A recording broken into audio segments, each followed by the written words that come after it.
Partnerem odcinka jest miasto Wrocław.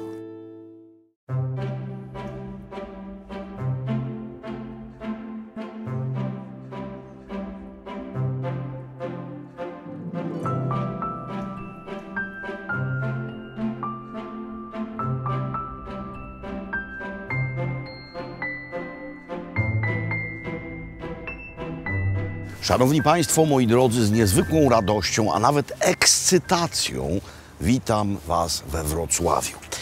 Wrocław zajmuje szczególne miejsce w mym sercu. To jest miasto, które poza mym rodzinnym Krakowem znane jest mi najlepiej. Bywałem tu najczęściej, nawet częściej niźli we Wiedniu. Wiele rzeczy o tym zdecydowało, jeszcze o nich opowiem, ale przede wszystkim niezwykła sympatia, która do tego miejsca żywie. No i zaczniemy nietypowo w tym sensie, że nie zaczniemy tego ujęcia w rynku. Na rynku też będziemy. Ale zaczniemy od czegoś, co Wrocław ma wspaniałego. A jest to coś, co nie każdemu z Wrocławiem się kojarzy. Mianowicie Odra i jej kanały i pływanie po mieście. To wspaniała możliwość przyjrzenia się miastu od strony wody. I właśnie od tego, od mariny tutejszej zaczynamy. Na pokład, załoga.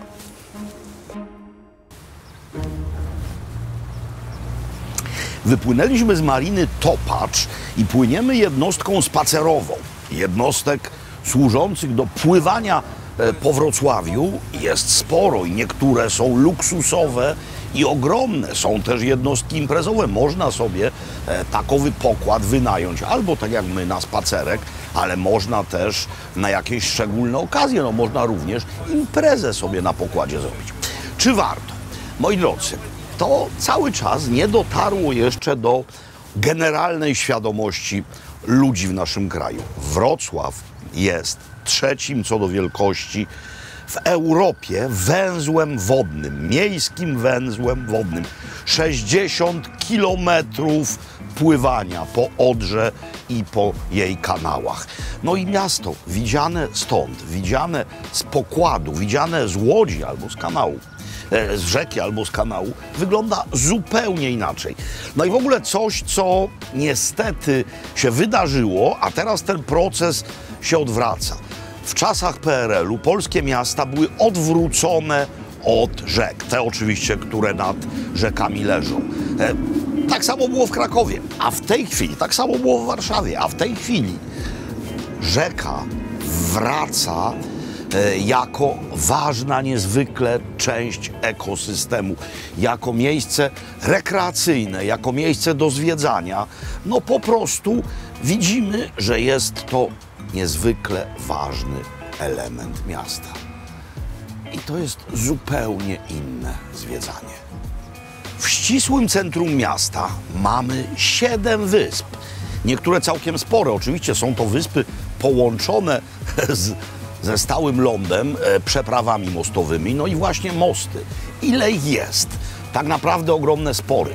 No bo jeśli potraktować most jako całość, a są tutaj nie tylko nurty Odry i kanałów, mamy też inne rzeki, no to tych mostów jest mniej więcej 100, ale jeśli wziąć jeden most i podzielić go na 3 części, a są takowe, podzielone właśnie na 3, które wiodą pomiędzy różnymi ciekami, no to wtedy tych mostów robi nam się 300. Żadne inne polskie miasto nie ma tylu mostów, nie ma tylu wysp w centrum, nie ma tak urozmaiconej możliwości żeglugi. No zobaczcie, w jakie piękne miejsce wpływamy. No i zobaczcie, jak to fantastycznie architektonicznie wykorzystano. Mamy stare budynki, rzecz odbudowana, historia smutna, Festung Breslau, niemal wszystko zrównane z ziemią. Odbudowane, ale mamy bardzo przyjemną, nową architekturę. No po prostu mamy cudowne europejskie miasto, złączone z tym, co stanowiło kiedyś o jego prapoczątku, z wodą.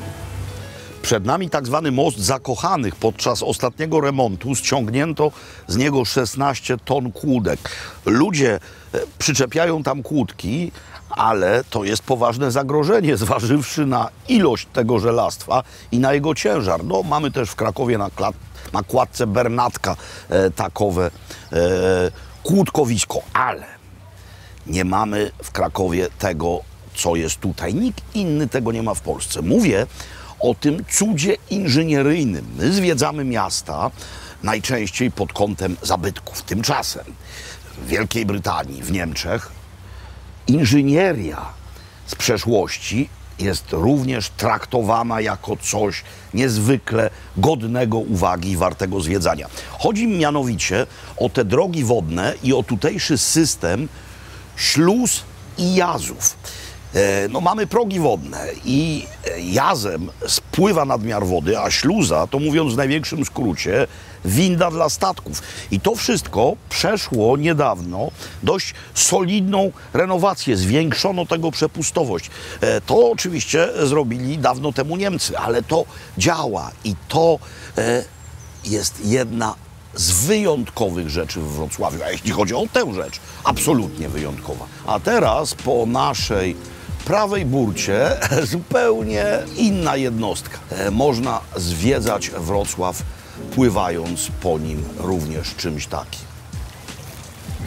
Ostrów Tumski, czyli najstarsza część miasta. Ostrów, dawne słowiańskie słowo oznaczające wyspę. No i to właśnie wyspa.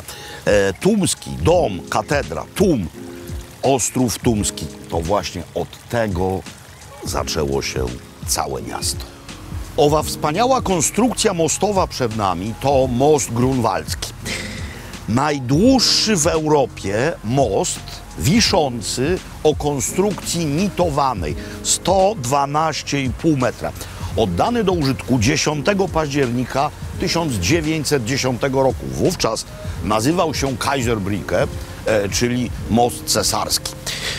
Pełnił on w czasie oblężenia Festung Breslau niezwykle ważną rolę.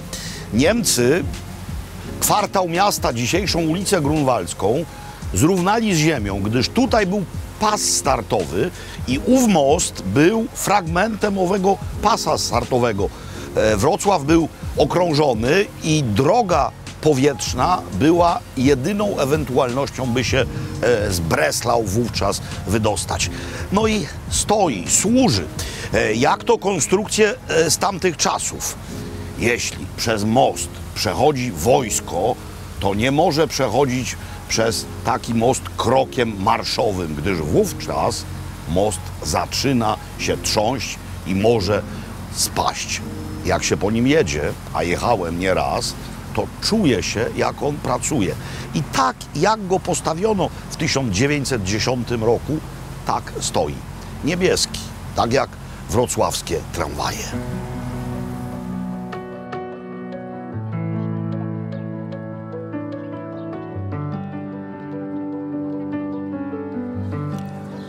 Rynek, wspaniały rynek we Wrocławiu. Więc pozwólcie, że właśnie tutaj zanurzę się w falę wspomnień, ale postaram się w owej toni nie utonąć. To było mniej więcej tak. Z moim przyjacielem świętej pamięci, Piotrusiem Bikontem, wpadliśmy na koncept festiwalu kulinarnego i poszliśmy do władz Krakowa. Ale w Krakowie od czasów Młodej Polski o różnych rzeczach bardzo chętnie się rozmawia, ale bardziej rozmawia o tym, co ma się robić, a nie robi. No i tak to trwało nic. Wówczas to zadzwonił do nas ówczesny przyjaciel Piotrusia, też już świętej pamięci, Zbyszek Morawski, mój wtedy kolega, potem przyjaciel, zadzwonił, a pracował wówczas w magistracie wrocławskim. Powiedział: przyjedźcie z tym pomysłem do Wrocławia. Spotkaliśmy się z ówczesnym prezydentem, panem Rafałem Dudkiewiczem, i po 5 minutach pan prezydent powiedział: panowie, robimy. Od razu przyszedł ówczesny szef promocji, Paweł Romaszkan. No i tak się zaczęła Europa na widelcu. Ogromny kulinarny festiwal. Tu wszędzie stały stragany. Na tych straganach regionalne jedzenie, regionalne napoje. To było piękne, no ale przyszła pandemia. Potem oszczędności miejskie. Festiwal umarł. W takiej samej formie nie ma sensu go, moim zdaniem, odradzać, ponieważ nie wchodzi się 2 razy do tej samej rzeki. Ale 2 razy, albo nawet i więcej, można wejść tutaj. Piwnica Świdnicka, jeden z najstarszych kulinarnych adresów na świecie, założona w roku 1273.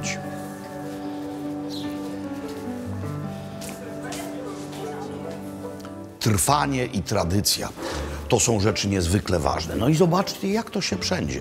Rok 1273 i te gotyckie piwnice. Co tu wówczas robiono? Pito piwo i jedzono.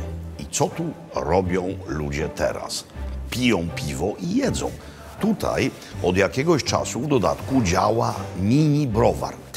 Mini browar, wiele różnego rodzaju piw. Ja wziąłem piwo typu pilzneńskiego, które jest świetnie ożywcze, ponieważ goryczka tego piwa jest po prostu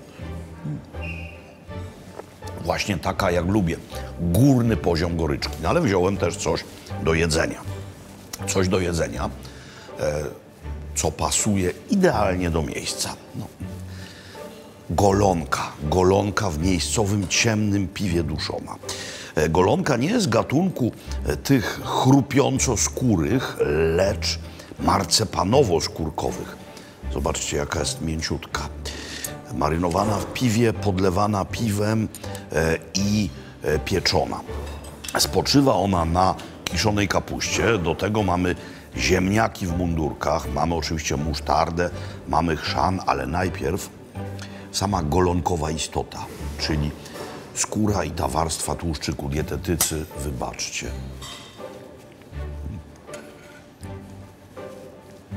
Poezyjna. Taka golonka nawet ma tę przewagę nad chrupiącą skórą, że jak taka skóra chrupiąca trochę odstoi, to robi się niezwykle twarda, a tutaj to się będzie rozpływać w ustach cały czas. No i teraz sznycel. Sznycel po wiedeńsku, czyli po prostu cielęcy sznycel i do tego kartofel albo też erdapfelsalat, jakby powiedzieli w Austrii. Jajko sadzone. To jest polski zwyczaj. Tak kiedyś było. W Austrii taki sznycel z jajkiem sadzonym nie nazywa się Wiener Schnitzel, nazywa się Holstein Schnitzel, ale jakby nie było, ważny jest sam sznycel.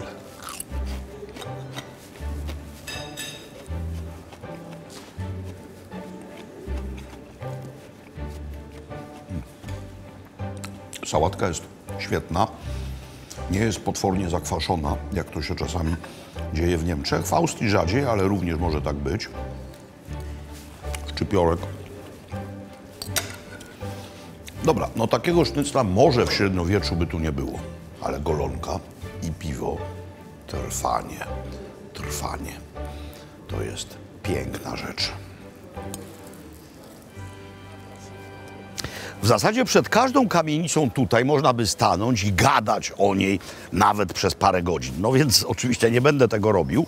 Chcę tylko zilustrować wam odwieczny dowód na to, jak stare walczy z nowym. A to nowe na początku jest kontestowane, a potem urasta do rangi symbolu i piękna. No mamy dwie kamienice obok siebie. Ta stareńka, kamienica 7 elektorów, nad wejściem dwugłowy orzeł, ale nie pruski, habsburski. Wrocław miał również habsburski epizod. A obok rzecz postawiona w latach 1930-31, tuż przed dojściem Hitlera do władzy. Postawiony budynek jako miejska kasa oszczędności. Przykład modernizmu, ale wtedy gazety pisały, jaki to skandal, jakże to można było takowe monstrum postawić no, na historycznej pierzei rynku. A dzisiaj przyjeżdżają ludzie i również ową architekturą się zachwycają. Wrocławski modernizm to nie jedyny jego przykład, który dzisiaj zobaczymy. Oto słynny domek miedziorytnika, w którym swoją pracownię, rzecz jasna, miedziorytniczą miał słynny artysta Eugeniusz Getz-Stankiewicz. Wydzierżawił ów niszczejący wówczas przepiękny stary domek za 1 grosz rocznie. No i to oczywiście można zaliczyć do jednego z architektonicznych symboli miasta, ale najważniejszym symbolem współczesnego Wrocławia jest to, czyli krasnale. Znajdziemy ich w całym mieście bez liku. Chodzi o nawiązanie do słynnej pomarańczowej alternatywy. Waldemar Frydrych, czyli major, i ruch protestu przeciwko szarzyźnie, pompatyczności i beznadziei Polskiej Rzeczpospolitej Ludowej. No, pur nonsens. Żeby nie wznosić haseł stricte politycznych, to pomarańczowa alternatywa przebierała się w stroje krasnali i pur nonsensownie protestowała. I to było całkowicie nokautujące dla ówczesnych władz, które nie wiedziały, jak na to reagować. To się poniosło po całej Polsce, gdyż z nadęciem, z autorytaryzmem należy walczyć przede wszystkim ironią i śmiechem. No i te krasnale, one są tematyczne, są w przeróżnych, często bardzo zaskakujących miejscach. Ten na przykład upamiętnia strażaków. Dlaczego? No dlatego, że jesteśmy zaraz koło kościoła garnizonowego, który palił się nieraz, ale się nie spalił dzięki właśnie dzielnym strażakom. No, tak naprawdę strażakom, nie krasnalom, gigantom. Każdy, kto trzyma rękę na pulsie nie tylko lokalnej, ale ogólnopolskiej sceny kulinarnej, z pewnością zna nazwisko Beata Śniechowska. Kiedyś przeszła jak burza przez MasterChefa i rozwija konsekwentnie i niezwykle mądrze swoje kulinarne talenta. Oto jej nowy koncept. Miejsce o nazwie Baba. Moi drodzy, nowy lokal firmowany przez Beatę. Młoda Polska zapisała się, mimo że nie działa wieki, złotymi zgłoskami już nie tylko w lokalnej, ale ogólnopolskiej gastronomii. Czym to miejsce Baba ma się różnić od Młodej Polski? Czym się różni? No, Różni się znacząco. Takim wspólnym mianownikiem jest kuchnia polska. W Młodej Polsce czujemy od wejścia comfort food, szczodrość, palone masło, hospitality i to są dania kuchni polskiej, które znamy i kochamy, ale my trochę je twistujemy. Baba z kolei to próba interpretacji kuchni polskiej na nowo, to sięgnięcie po polski produkt i stworzenie z polskiego produktu nowych dań. Menu jest takie, jakie lubię, czyli krótkie i bardzo często się zmienia. Zdaje się, co tydzień niemal coś nowego tutaj się w karcie pojawia. Menu się zmienia w zależności od tego, jakie produkty nam się zmieniają. Bardzo czerpiemy od lokalnych rzemieślników. Bardzo jesteśmy związani z cyklami natury i z proekologicznym polem Jedzeniogród, które jest pod Wrocławiem. Tam są wspaniali właściciele, którzy uprawiają niezwykłe warzywa, niezwykłe kwiaty, zioła. Sery. Sery to z kolei wańczykówka. No, wańczykówka bardzo znamy i kochamy, zacny, prawda? Więc w zależności od tego, co nam wpadnie w ręce, tak Baba interpretuje ten produkt. Widziałem w karcie danie, nie wiem, czy ono dzisiaj jest, bo jestem tu po raz pierwszy, ale śledzę.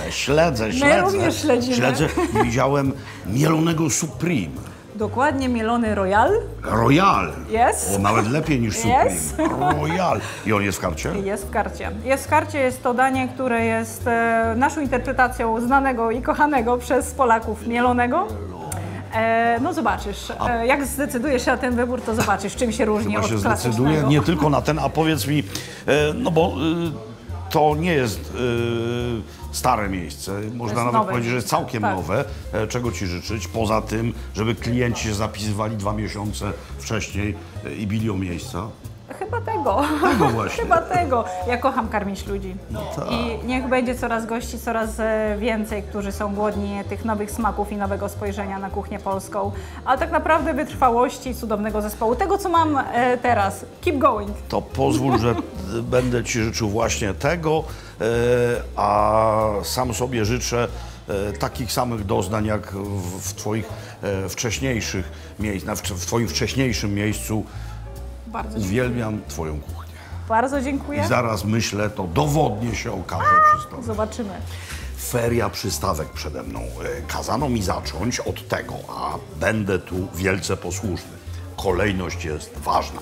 Jeśli szefowa albo też szef wiedzą, co robią, to należy ich słuchać. No więc, żeby otworzyć usta, liść ostrygowy z piklowanym rabarbarem. Niezwykłe. Rzecz zielona, rzecz roślinna, niezwykle intensywny, ostrygowy smak. No ale to jest poniekąd ostrygowy erzac. Teraz mamy coś, co nazywa się ostryga w rosole. Jest to prawdziwa ostryga z redukcją rosołową, rosół z lubczykiem i innymi ziołami. I ta ostryżka jest tym właśnie zalana. Ciepła.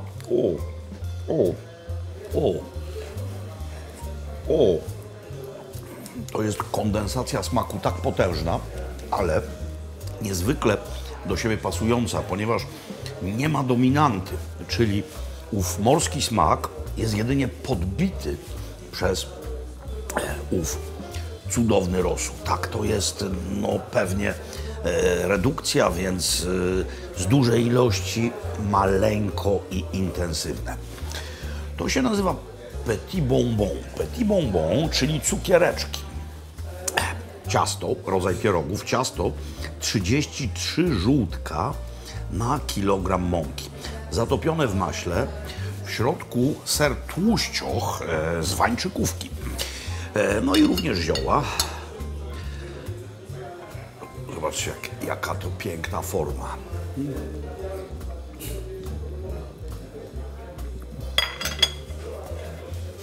Przepiękna forma, ale treść absolutnie oszałamiająca. Dla kluskożerców, a ja się zaliczam do rodziny klusko- i knedlożerców, jest to naprawdę rzecz wspaniała. Ten sos, ta gładź, ten muślin masła, to wszystko jest kompozycja piękna jak obrazy Botticellego albo Caravaggia. Wrocław i Dolny Śląsk, obok Wielkopolski i Poznania, to druga nasza stolica szparagowa. Zresztą szparagami zajmiemy się w kolejnym odcinku, miejscowymi, dolnośląskimi. I tutaj mamy szparagi białe, czyli nie ma pójścia na łatwiznę z zielonymi, tak jak w większości lokali w sezonie szparagowym. Więc białe szparagi, jadalne kwiaty, ale to, co jest tutaj, moi drodzy, to jest masło rakowe, a to czarne, ta kropeczka, to jest na miejscu kiszony pieprz. I to wszystko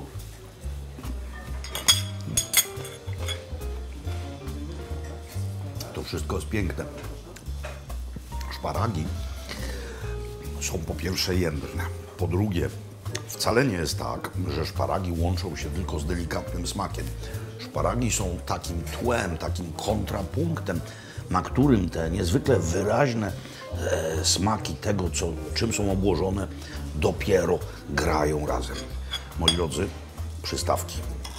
Ale przecież nie powiedzieliśmy tu jeszcze ostatniego słowa.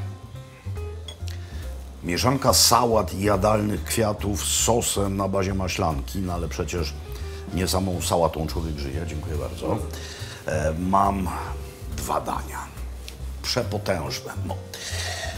O tym mówiliśmy wcześniej, czyli ów mielony royal albo royal, jeśli wolicie, czyli mięso wieprzowo-wołowe, aromatyzowane nasionami kopru włoskiego. Ja też ostatnio dodaję coraz więcej kopru włoskiego do różnych rzeczy. No nie jestem oczywiście klasy Beaty, jestem skromnym amatorem, ale koper włoski, Włosi dodają do wędlin te nasiona. To jest doskonała przyprawa. Sos pachnie potężnie i prawdopodobnie potężnie wygląda, gdyż jest to sos na bazie pieczonych kości wołowych i kurczaka, czyli najpierw pieczone, potem gotowane, potem redukcja.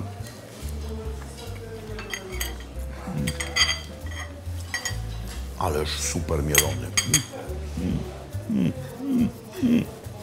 No, to jest coś. Powiadam wam, to jest rzeczywiście royal. To jest kaczka. Robiona tak, jak kiedyś robiono we Francji w restauracjach. I tak jak się do dzisiaj w domach robi, jeśli ktoś robi sobie taką różową kaczkę. Nie sous vide, nie uproszczenie całej procedury, tylko skórą do dołu, naciętą na zimną patelnię, powolne nagrzewanie, wówczas tłuszcz się wytapia z tej skóry i w tym, co się wytopi, się całość obsmaża i dochodzi to właśnie do, o widzicie, takiego stanu, że jest różowa w środku. Francuzi wolą bardziej krwistą, ale nie jesteśmy we Francji, co widać po tym dodatku, gdyż to są po prostu kluski śląskie. Tu są jeszcze, a to jest kompozycja do mielonego, sałata z maślanką i pire ziemniaczane w sosie, który reklamuje się, znaczy jest tak określony w karcie jako sos umamiczny. No i jest. Moi drodzy, jeśli mówimy o lokalach, które właśnie wdzierają się do naszej ogólnokrajowej czołówki, lokalach świeżej proweniencji, to Baba bez wątpienia takowym lokalem jest. Amen.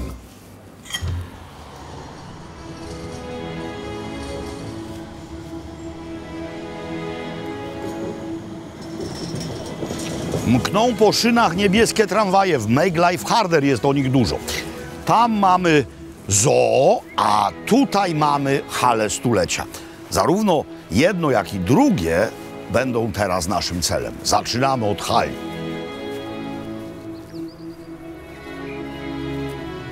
Jeśli interesuje nas architektura i chcielibyśmy dotrzeć do źródeł modernizmu, to są owe źródła właśnie.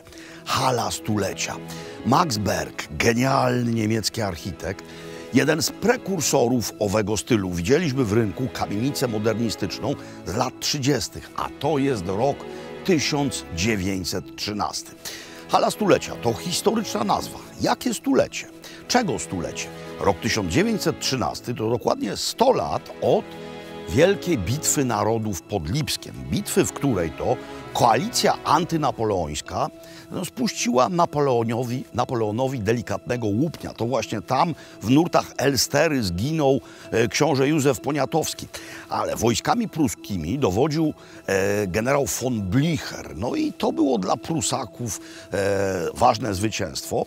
Ale tak naprawdę chodziło o to, żeby znaleźć pieniądze i mieć pretekst, by wybudować coś tak ogromnego. No i ten pretekst był 1813-1913. No i owe pieniądze, niebagatelne, wykorzystano w sposób absolutnie genialny. Jeszcze raz, 1913 rok. Ogromna, żelbetowa budowla, genialnie zaprojektowana, z niezwykłym oświetleniem. Owe szyby mają bardzo charakterystyczny żółtawy odcień. Dzięki temu mamy tutaj takie samo światło, niezależnie od tego, jaka pogoda jest na zewnątrz. Budowano to również w sposób niezwykły jak na owe czasy. To zresztą była moda na takie pompatyczne, wielkie budowle. Mieliśmy wcześniej wystawę światową w Paryżu. No i świat zapragnął właśnie takiej konstrukcji.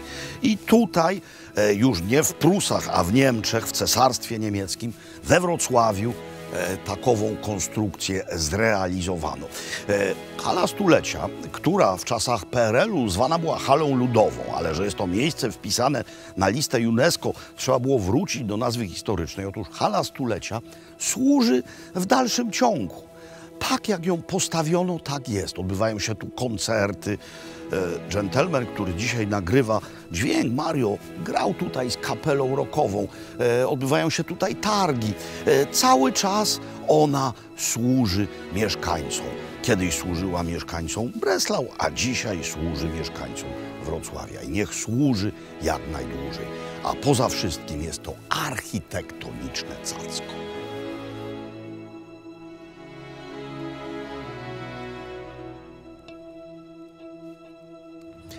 Hala była świadkiem niezwykle ważnych wydarzeń również w powojennej naszej historii. Nie chodzi mi tutaj tylko o koncert zespołu Menes, w którym to Mario obsługiwał klawisze.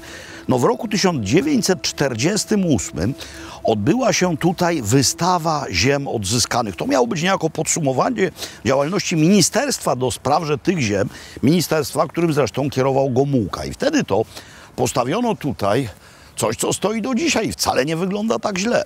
Mianowicie iglica. No, zobaczcie, 3 filary, propaganda ówczesna, 3 filary państwowości Polskiej Rzeczpospolitej Ludowej, czyli lud pracujący, chłopstwo i inteligencja pracująca, rzecz jasna. No i to stoi, pan Hempel to zaprojektował, notabene studiował on w Gracu. No i to wszystko teraz jest niezwykle spójne. To są świadkowie historii. Tu mamy jeszcze w pobliżu ogród japoński, mamy wspaniałą fontannę za pana Dudkiewicza uruchomioną. No to w ogóle zwiedzanie tego to jest ładnych parę godzin, moi drodzy, więc jeśli dołożycie do tego coś, co pokażemy jeszcze potem, tam po drugiej stronie, czyli zoo, to cały dzień niewyjęty. W skład kompleksu hali stulecia wchodzi również ten budynek i kiedy całość otwierano, to tutaj otwarto restaurację dla zwiedzających. I ta restauracja od paru lat z powodzeniem funkcjonuje. Nie jestem w niej po raz pierwszy i zawsze z przyjemnością tu wracam, ponieważ jedzenie jest bardzo, bardzo dobre. Nowoczesne. Pani Katarzyna Daniłowicz rządzi tu w kuchni. No i to są rzeczy, do których chce się wracać.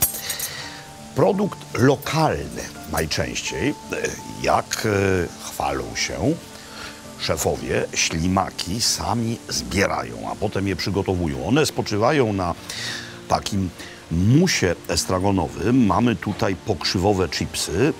No i to jest taki ślimakowy szaszłyczek. To są szparagi magnickie, czyli wrocławskie, można powiedzieć, dolnośląskie na pewno. Sos bearnaise, do tego szczaw do przełamania, no grzanki, taka lekka i bardzo przyjemna kompozycja.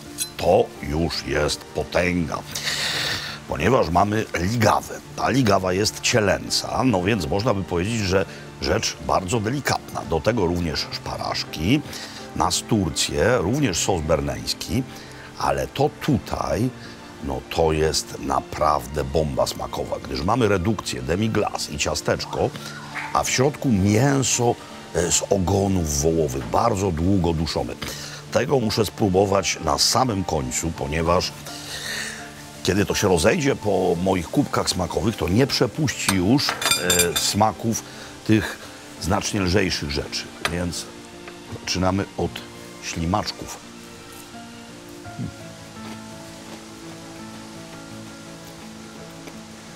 Ślimaki są opanierowane w chrupiącym cieście. Bardzo wyraźny estragon. W ogóle estragon to jest rzecz, która nie jest wcale niezwykle popularna w zestawach ziół używanych w domach, a rzecz doskonała. Właśnie, nie posiadałem sobie na balkonie estragonu. Muszę o tym pamiętać. Szparaszki. Szparaszki, jak dla mnie lepsze te białe, no to jest połówka szparaga. Delikatny, ubijany na parze sos na bazie żółtek. No w zasadzie kuzyn sosu holenderskiego. Świetna rzecz, szparagi chrupiące. No to teraz idziemy na bombową, czyli coś, co z pewnością by smakowało też von Blicherowi, wspomnianemu tutaj przy okazji bitwy pod Lipskiem, no bo żołnierze to lubili takie smaki, ale nie ma w tym nic złego. Ogony. Ogony to jest moc. Moi drodzy, siedzę, jem, widzę fontannę, tam jest ogród japoński, hala stulecia za mną. Jest wszystko tak, jak być powinno. Po wrocławsku.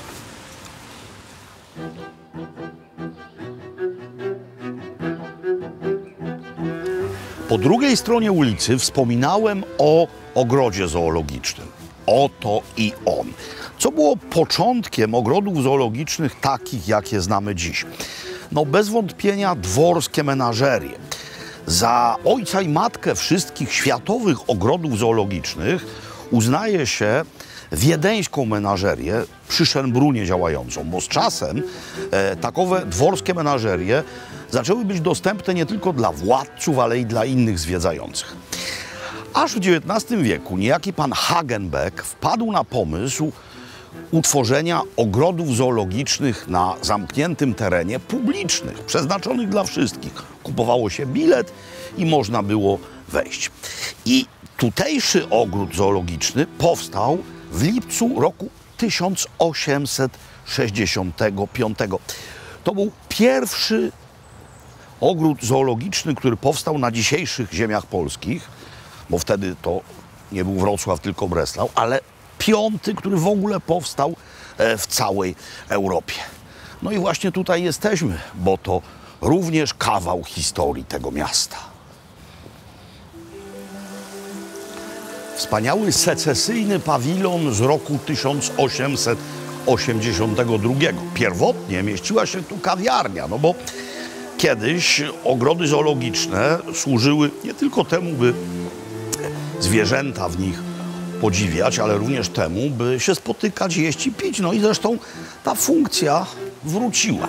Ale skupmy się na zwierzętach. Tutaj już nie ma kawiarni, jest gdzie indziej. Tutaj jest ptaszarnia. W 2016 roku to miejsce przeszło gruntowną renowację i są tu ptaki, a w tym wypadku papugi. To są chyba ary. Jeśli kochacie papugi, zwłaszcza ary, i chcecie papugę mieć w domu, to po pierwsze zastanówcie się nad tym bardzo głęboko. Zastanówcie się nad tym, ile wy macie lat, bo papuga może mieć lat bardzo, bardzo dużo. Dożywa niezwykle sędziwego wieku, a papuga niezwykle tęskni, więc jeśli wy wyciągniecie kopyta przed papugą, będzie to dla papugi rzecz straszliwa.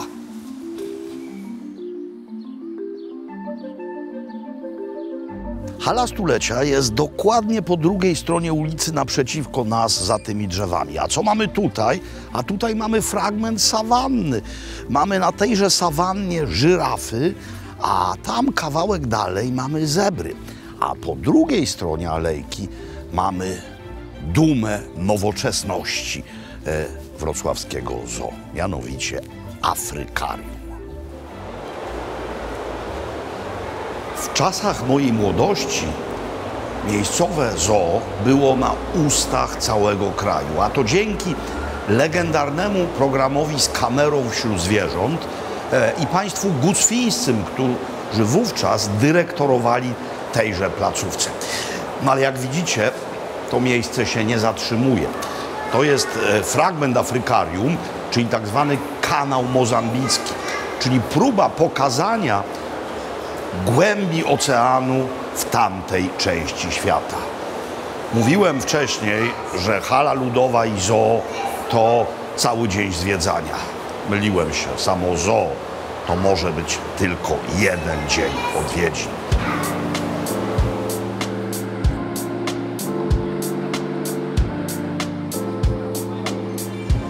Słońce powoli zmierza ku zachodowi i nasz spacer dzisiejszy po mieście powoli się kończy. Ale to jeszcze nie koniec.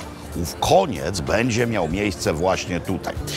Jesteśmy przy nasypie kolejowym, w którym były takie pomieszczenia. Kiedyś magazyny, dziury, a teraz jest to miejsce modne. Ten proces trwał. Ja sam pamiętam, jak byłem z 10 lat temu tu, kawałek stąd, właśnie w takim miejscu, w tymże nasypie, w bardzo dobrej ormiańskiej restauracji. Ale generalnie to były raczej mordownie, a w tej chwili to jest miejsce niezwykle modne. Walą tutaj tłumy wieczorami, by się czegoś napić, by pogadać, by zjeść kolację. No i właśnie do jednego z takich miejsc zmierzamy. Ono jest tutaj. Stacja Breslau. To cel naszej ostatniej w tym programie wycieczki. Kwaśne ziemniaki w formie francuskiej zapiekanki z bryndzą i kremowym żółtkiem oraz szczypiorem. Pajda z siekaną wołowiną, czyli tatar. Do tego majonez estragonowy, rzodkiewki. Kiełba. kiełbasa, do tego palona sałata rzymska, majonez, nie, chrzan oraz musztarda jabłkowa i okoń. Okoń pieczony w sosie między innymi z winogronami, widzicie, szparaszki, botwinę, to jest ten pęczek zwinięty. Do popicia dwie rzeczy, no bo kawa nie wyklucza herbaty. Grüner Veltliner z Kamptalu. Jak ja się cieszę, że w kartach w kraju naszym są wreszcie austriackie wina. No ale również miejscowe piwo, Schops, browar Stu Mostów, niezwykle zasłużona instytucja piwowarska tutejsza, która odtworzyła niektóre dawne receptury na wrocławskie piwa. I Schops jest właśnie jednym z takich piw. Nie mieliśmy czasu, żeby tam pojechać, ale mówię jeszcze raz, browar Stu Mostów. To miejsce, stacja Breslau, inspiruje się dawnymi przepisami z Breslau właśnie, ale twórczo i nowocześnie je interpretuje. Jest to rodzaj bistra. To nie jest taka restauracja, gdzie kelnerom skrzypią buty i nachylają się nad wami i milkną, kiedy wy mówicie. To jest miejsce, jak widzicie, luźne, przyjazne. Zresztą tutaj takowych jest mnóstwo. Moi drodzy, no, to jest moje główne zamówienie. Ostrygi to jest oczywiście wspaniała rzecz. Ta ostryga w rosole była dziś wybitna, ale kiełba, dobra kiełba, to jest również rzecz piękna.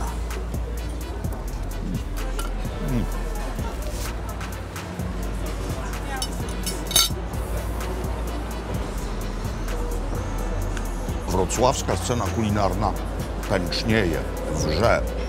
Zresztą dzisiaj się żegnamy, ale z Wrocławiem nie żegnamy się w ogóle. Następny odcinek będzie również stąd.